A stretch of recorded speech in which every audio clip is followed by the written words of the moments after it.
I spent nearly 3 decades building a bridge between the company and its clients, and now, in less than 10 minutes, all I have is an envelope containing a termination letter.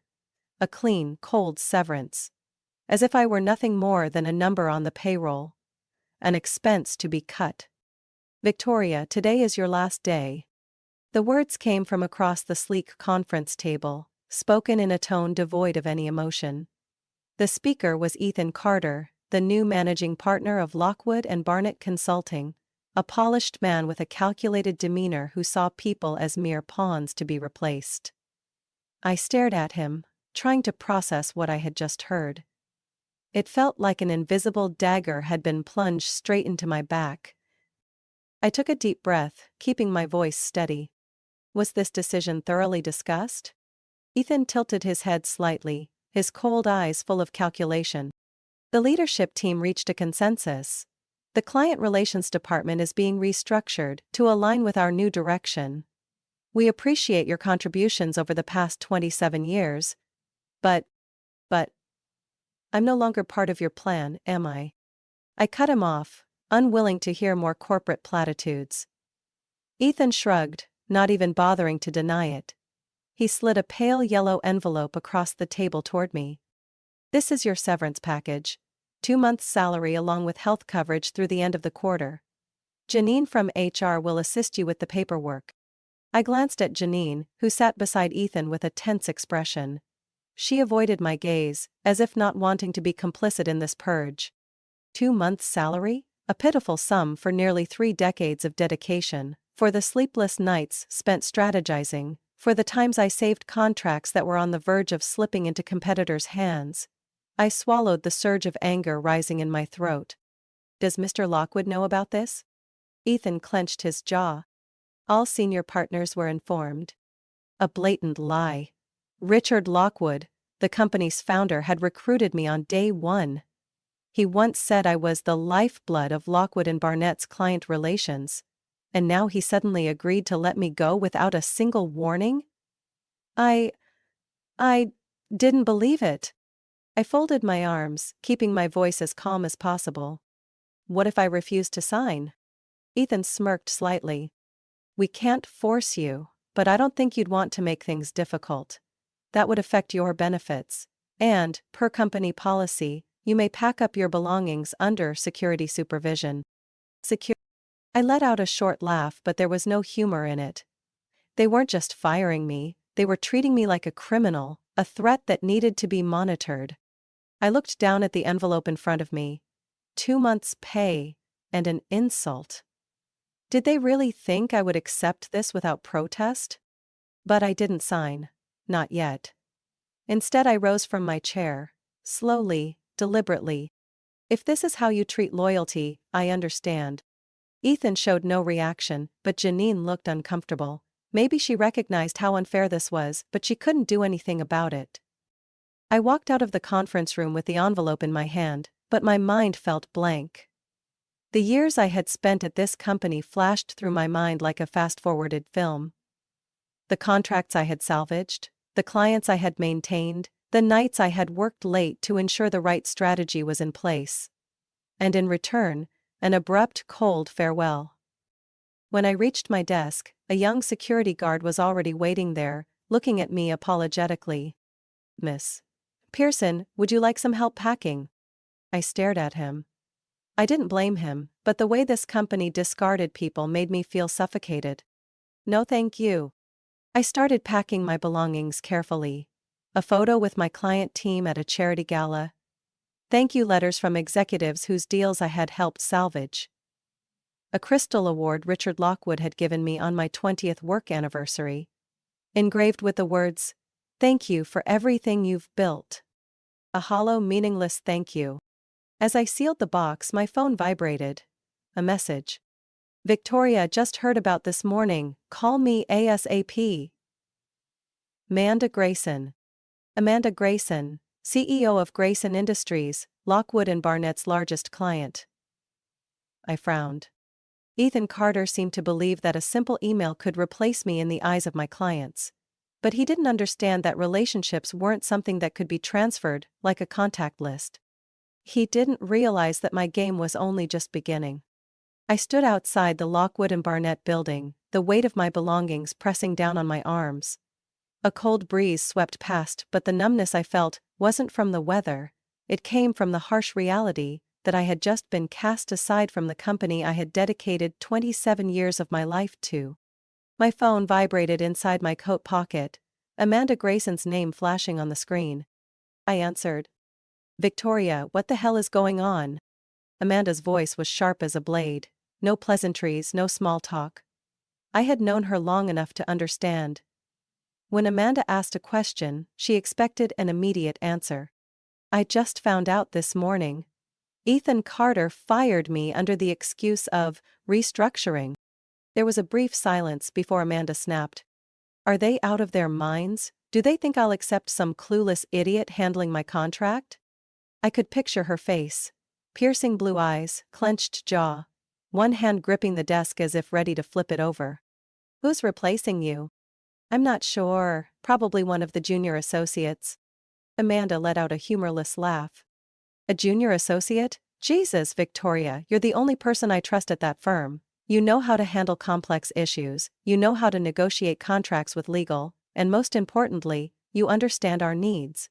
No one else can do that." I knew that. But Ethan Carter didn't. "I need to see you," Amanda continued. "Send me your location, I'll be there." Before I could respond, my screen lit up with another incoming call. Brandon Hale, CEO of Sterling Technologies, one of the firm's most critical clients. I stared at the screen. Ethan Carter had made a grave mistake. 30 minutes later, I was sitting in a small cafe downtown. Across from me, Amanda Grayson placed her cappuccino on the table with more force than necessary, her anger still simmering. "I can't believe they pulled this kind of stupidity. Do you realize we just renewed a 3-year contract with Lockwood and Barnett solely because you were overseeing it?" I nodded. "A deal worth nearly $5 million per year, one of the largest contracts I had ever negotiated. Do you know what I'm going to do, Victoria?" Amanda arched a brow. "I'm calling Ethan right now and telling him that if you don't come back, I'll be re-evaluating our contract immediately." I shook my head. "Amanda, I appreciate that, but Ethan won't care. He thinks I can be replaced easily." "Then he's an idiot." "He is, but he'll realize his mistake soon enough." Amanda narrowed her eyes, as if trying to figure out what I was planning. Before she could ask, my phone vibrated again. A message from Brandon Hale. "Victoria, heard about this morning, we need to talk. Call me when you can." And it didn't stop there. A second later, an email from Derek Vaughn, CFO of Westbridge Manufacturing, another longtime client. "Hi Victoria, just heard you're no longer with Lockwood and Barnett. Can we talk? I have some things to discuss." I looked at my screen, feeling my pulse quicken. Amanda watched me, then smirked knowingly. "This is just the beginning, isn't it?" She leaned forward. "Ethan Carter doesn't realize he just set off a ticking time bomb." I smiled. "Let's see how he handles the fallout." The next morning, as I was getting ready to leave my apartment for a meeting with one of my clients, an unknown number appeared on my screen. "Victoria Pearson, correct? This is Michael Forrester from the Boston Business Journal." I frowned. "How can I help you?" "We're investigating the leadership changes at Lockwood and Barnett Consulting. I have information that several major clients are reconsidering their contracts following your departure. Do you have any comments on this?" I smiled slightly, knowing I needed to be careful. "I have no comments on Lockwood and Barnett's internal decisions." "What about the fact that key clients are now demanding contract reviews after your termination?" he pressed. I knew exactly how to answer. "I can't control my clients' decisions, but I believe business relationships aren't just built on contracts, they're built on trust. And when trust is broken, consequences follow naturally." "What are your next plans?" I paused, glancing out the window where the morning sunlight was filtering through the skyscrapers. "Wait and see." I hung up. Amanda was right. Ethan Carter didn't realize he had just destroyed his own career. And I didn't have to do a thing, my clients were doing it for me. 3 days after leaving Lockwood and Barnett, my phone hadn't stopped ringing. News of my termination had spread across the consulting industry, and the aftershocks were becoming increasingly clear. Clients were demanding contract reviews, some even suspending their partnerships indefinitely. I knew Ethan Carter was scrambling to contain the situation. But that wasn't my problem anymore. This morning, just as I poured my first cup of coffee, my phone screen lit up with a name that made me pause. Richard Lockwood. I set my cup down, staring at the name. The founder of Lockwood and Barnett, the man who had hired me on day one. Yet when Ethan Carter decided to fire me, he hadn't intervened. I answered the call. Victoria. Richard's voice carried a trace of exhaustion, though he maintained his usual composed tone.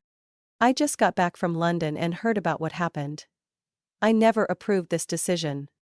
I remained silent for a moment. A part of me wanted to believe him. Another part did not. So you called to apologize? I kept my tone neutral. Richard sighed. I called to make things right. I want you to come back. I let out a quiet laugh, devoid of any satisfaction. Come back? So I can be tossed aside again the next time Ethan needs a restructuring? No, thank you. Ethan overstepped. I'm working to regain control. Our major clients are panicking. Many are threatening to pull their contracts. They want you, not anyone else. You, Victoria. I folded my arms, leaning back in my chair.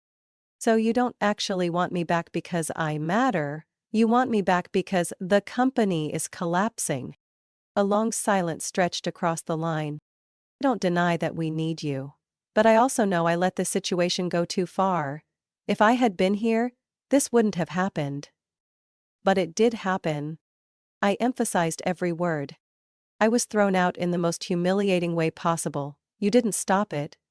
And now that the company is falling apart, you expect me to come back and clean up the mess? Richard struggled to keep his voice steady. I understand your frustration. But let me make it up to you. I'll create a new position for you, Chief Executive of Client Relations, reporting directly to me, bypassing Ethan. Higher salary, more autonomy. It was a compelling offer. But I didn't respond immediately. I had learned an important lesson. Loyalty is the easiest thing to discard when it no longer serves someone else's interests. I need time to think.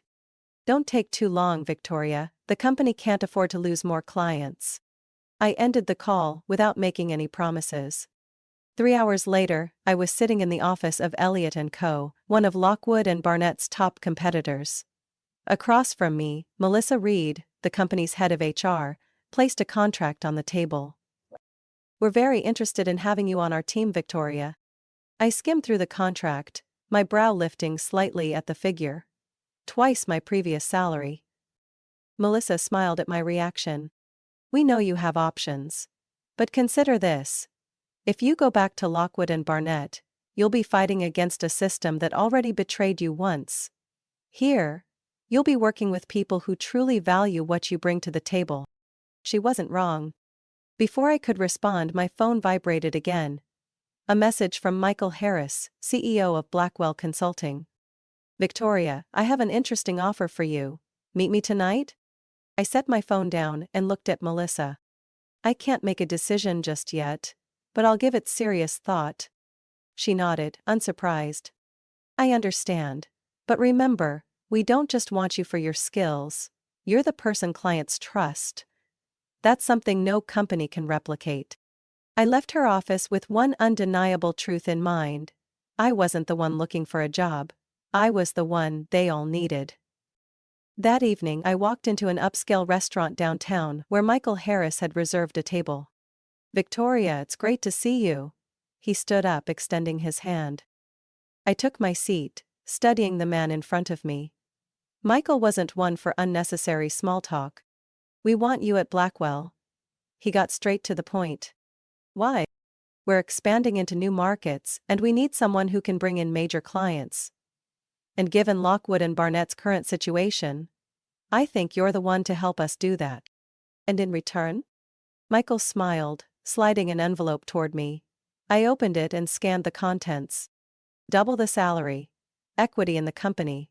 Full control to build my own team. I looked up. I'll think about it. Michael tilted his head, his gaze sharp. Victoria, you don't need Lockwood and Barnett, but they need you. You realize that, don't you? I smiled, taking a sip of wine. I knew it all too well. A week after I left Lockwood and Barnett, the company was in chaos. Clients were pulling contracts en masse. The media had started questioning the sudden downfall of a firm that was once a pillar in the consulting industry. I hadn't lifted a finger. Ethan Carter had dug his own grave. That morning, as I sat in a high-end cafe discussing details with Michael Harris from Blackwell Consulting, my phone rang. The name on the screen made me smile slightly.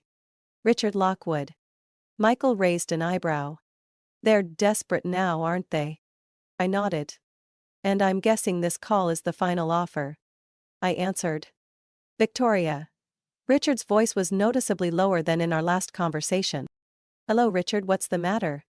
I'll get straight to the point. The board held an emergency meeting last night. They voted to remove Ethan Carter from his position as managing partner. I let out a small laugh. That was fast. The losses were too great, Richard sighed. We've lost nearly 50% of our client value in less than 2 weeks. The shareholders are furious, and the investors are out of patience. I took a sip of my coffee, waiting for what would come next. I want you back, Victoria. As the executive partner of client relations. Full authority, reporting directly to me. I glanced at Michael, who was watching me with interest. I knew he was waiting to see what I would say. I let Richard sit in silence for a few seconds before responding. I'm sorry, Richard, but I'm not coming back. He was quiet for a long moment. Why? I'm offering you a higher position. Everything you ever wanted. I leaned forward slightly, keeping my tone calm. Because Lockwood and Barnett is no longer the company I believed in. The values I built there have been destroyed. Now it's all about short-term numbers. No one actually cares about the clients anymore. We can change that, Richard tried to reason. We can get the company back on track. Not with a foundation that's already rotten. Silence. I could feel his frustration through the phone. So, this is final? Yes. I'm joining Blackwell Consulting. Richard took a deep breath, as if trying to contain his anger. So, you're choosing to walk away for good? No. I paused before continuing. I'm choosing to move forward. After hanging up, I set my phone down and looked at Michael. They won't last much longer, he remarked. I nodded.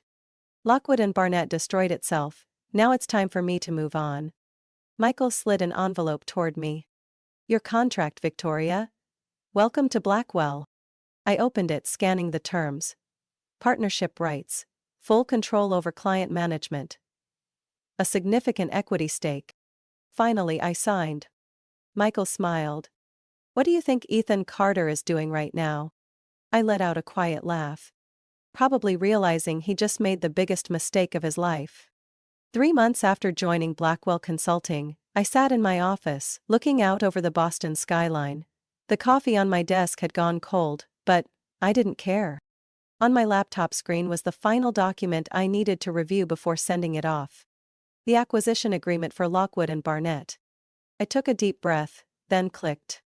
Sin. The company I had dedicated 27 years to was now about to become part of Blackwell.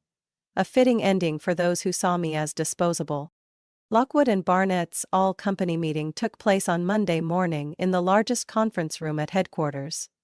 The employees gathered, their faces tense as they looked toward the stage where Richard Lockwood stood beside the board members. The company had been in turmoil for the past 3 months. Clients leaving, reputation crumbling, employees resigning one after another. Richard tapped the microphone lightly, his voice carrying a hopeful tone.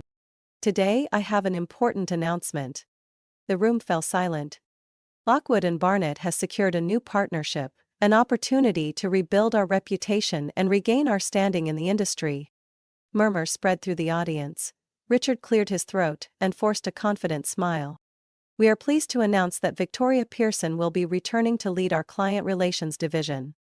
A wave of shocked whispers rippled through the room. I rose from my seat in the front row and stepped onto the stage, feeling every set of eyes locked on me. Richard looked at me with relief, perhaps believing he had finally convinced me to come back. I remained composed, lifted the microphone, and scanned the room. "Thank you, Richard, but there's something I need to clarify." I paused, letting the weight of my words settle before continuing. "I am not returning to Lockwood and Barnett as an employee. I'm standing here today to announce that Blackwell Consulting, with financial backing from R&H Capital, has officially completed the acquisition of this company." The room froze. Richard stiffened, his grip tightening on the microphone. The board members exchanged wide-eyed glances. A few employees gaped in shock, while others broke into hushed, frantic whispers. "What?" Richard stammered. I held his gaze. "As of today, Lockwood and Barnett belongs to Blackwell Consulting. We will be taking over all business operations, including clients, personnel, and organizational structure." Richard stared at me, struggling to regain his composure. "How long have you been planning this?" I smiled, my voice steady. "Not long. But certainly after you chose to place your loyalty in the wrong person." A wave of tension rolled through the room. Richard turned to the board members. But no one spoke. They had already known. I continued. "We have no intention of implementing mass layoffs, but changes will be made, and one of the first is ensuring that this company returns to its core values, its clients and its people." I stepped aside, making way for Michael Harris, CEO of Blackwell. He took the stage, his commanding presence sweeping across the room. "Blackwell believes that Lockwood and Barnett holds enormous potential, but it has been mismanaged for too long. We will put this company back on the right track, and the best person to lead that effort is none other than Victoria Pearson." Applause erupted from employees, sharp enough to grasp what was happening. Others remained frozen in disbelief. Richard looked at me one last time, his eyes filled with disappointment and bitterness. "You won." I shrugged. "I only did what you should have done a long time ago." Richard gave a slow nod, then stepped down from the stage, silently leaving the conference room. The meeting ended and I walked out, met with handshakes, congratulations, and wary glances from former colleagues. Michael Harris leaned in close, his voice low. "How does it feel to take over the company that once fired you?" I took a deep breath, feeling nothing but calm satisfaction. "It's not revenge, it's a correction." We walked out of the conference room, leaving behind a company on the brink of its greatest transformation. I hadn't just returned. I had reclaimed everything. On my own terms. 3 months after Blackwell Consulting completed the acquisition of Lockwood and Barnett, I sat in my new office, looking down at the bustling city of Boston below. The surroundings were still familiar, but the atmosphere within the company was entirely different. No more fear. No more pointless meetings discussing cost-cutting instead of focusing on clients. We had retained most of the team, only removing those who no longer aligned with the new direction. And the results spoke for themselves. Clients were returning, the company's reputation was being restored, revenue was exceeding expectations. I opened a personnel report, scanning the latest updates. Dominic Carter, no longer employed. I smiled slightly. A few weeks ago, Dominic had one final meeting with the board before being removed for good. He had tried to justify his failures, blaming market conditions and unexpected client decisions. But everyone knew the truth. He had destroyed himself. After being dismissed from Lockwood and Barnett, Dominic ended up at a small, obscure consulting firm. No reputation, no lucrative contracts like the ones he was once accustomed to. Those who had once flattered him quickly turned their backs, avoiding him as if he were a plague. The last I heard, Dominic was trying to regain his footing in the industry by applying for mid-level positions, but no one truly trusted him anymore. Everything he had built through ruthless decisions, now reduced to dust.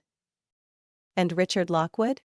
After the shock of that company-wide meeting, he had no choice but to accept a consulting role, without any real power. Blackwell was too smart to discard him outright. After all, he was still a company founder with valuable experience. but he was no longer in control of this firm's future. For the first time in his career, Richard was forced to sit on the sidelines, watching others make the big decisions, without being able to intervene. And the person he now reported to? One morning as I was reviewing a new contract, my assistant stepped in. "Victoria. Mr. Lockwood would like to see you." I nodded, closed my file, and walked into the private conference room. Richard was already seated, looking more worn than before. I pulled out a chair and waited for him to speak. "I have to admit, you played a perfect game." His voice was low. "I did what needed to be done." Richard let out a faint, humorless chuckle. "If I could go back 3 months, I would have done everything differently. I was wrong to trust Dominic. Wrong to think I could control the situation. And I lost you." I said nothing, letting him face the truth on his own.